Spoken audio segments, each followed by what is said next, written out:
A morning kiss ritual turned into the perfect setup for sweet, calculated revenge. Love can turn to betrayal in an instant, but revenge is a dish best served with careful planning. When a simple dinner sighting revealed a web of lies and deceit, one man chose not to explode in anger, but to orchestrate a masterpiece of retribution. This is a story about patience, planning, and the kind of revenge that doesn't just destroy the present, it claims the future they thought they'd have together. Welcome back to X by X Confidential, where we explore the darkest tales of betrayal and revenge. Today's story shows how patience and planning can lead to the sweetest justice. Before we begin, I want to thank all of you for your amazing support of this channel. If you're new here, make sure to smash that like button and hit subscribe. Don't forget to ring that bell to get notifications for our next video. Trust me, you won't want to miss what's coming. Now, let's dive into today's story of calculated revenge. Sometimes life's biggest lessons come from the smallest moments. Every morning, my wife and I have this little ritual that probably seems silly to others, but it means the world to us. Before either of us leaves the house, we always share a goodbye kiss. No matter how rushed we are, no matter if we're arguing, no matter what. We've kept this tradition for 30 years now. What my friends don't understand is how we've stayed so in love after all this time. They see us at parties, still holding hands, still laughing at each other's jokes, and they ask me what our secret is. The truth is both simple and complicated. It's not about grand gestures or expensive gifts. It's about treating each morning like it could be our last together, and each evening like it's our first reunion. When I'm away at work, I find myself thinking about her smile, her laugh, the way she scrunches her nose when she's concentrating. And when I get home, the way she lights up makes every minute apart worth it. People spend their whole lives searching for the secret to happiness, but I found it in those morning kisses and evening embraces. My wife isn't just my partner, she's my beginning and end of every day. Then things started changing. She began working late at the office, claiming big projects needed her attention. Our morning kisses became quick pecks, then sometimes just a wave. I noticed small changes, but brushed them off. That was my first mistake. Everything changed when my old college friend called me. He'd seen my wife at Romano's, that expensive Italian place across town. She was having dinner with her boss, and as my friend described it, they definitely weren't discussing work. The way they held hands, how she laughed at his jokes, the intimate whispers. My friend said he felt sick just telling me about it. I became a detective in my own home. First, I checked our cell phone records, hundreds of texts, dozens of late-night calls.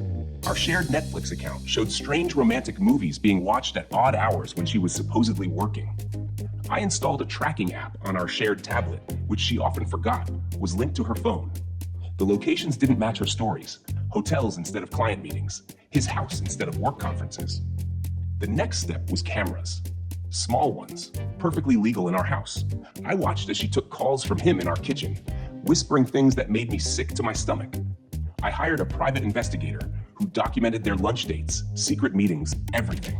The PI even caught them planning their future. A business they'd start with our savings, a house they'd buy once she left me. I played dumb while building my case. Every morning kiss became part of my act.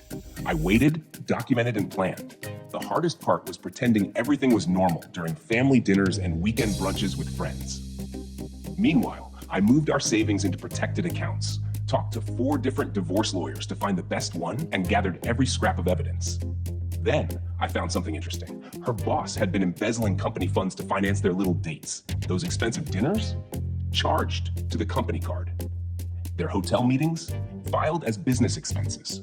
I anonymously sent proof to the company's audit department. I planned everything for maximum impact. On the day of the company's annual charity gala, where they were both receiving leadership awards, everything came crashing down. The board confronted him about the financial irregularities.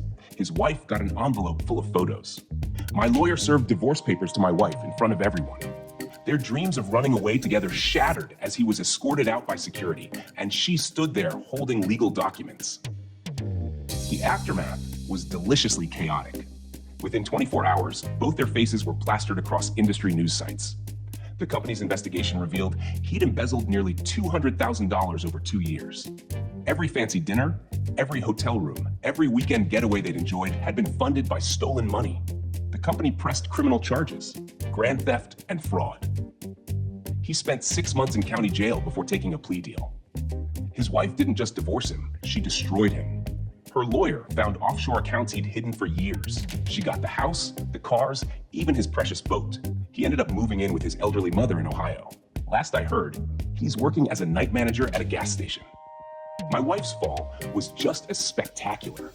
When news broke about her involvement in hiding the financial crimes, every company in our industry blacklisted her. Those friends who used to admire our marriage, they all sided with me, especially after learning she badmouthed them to her lover in texts I accidentally leaked. Her own parents refused to take her in. Apparently, they remembered how I'd helped pay for her father's medical bills last year. She tried to fight the divorce, but our prenup was ironclad. She claimed I'd set her up, that I'd trapped her, but the judge just looked at the evidence and laughed. She didn't get the house. She didn't get alimony. The only thing she got was her clothes and her car, which got repossessed 3 months later because she couldn't make payments.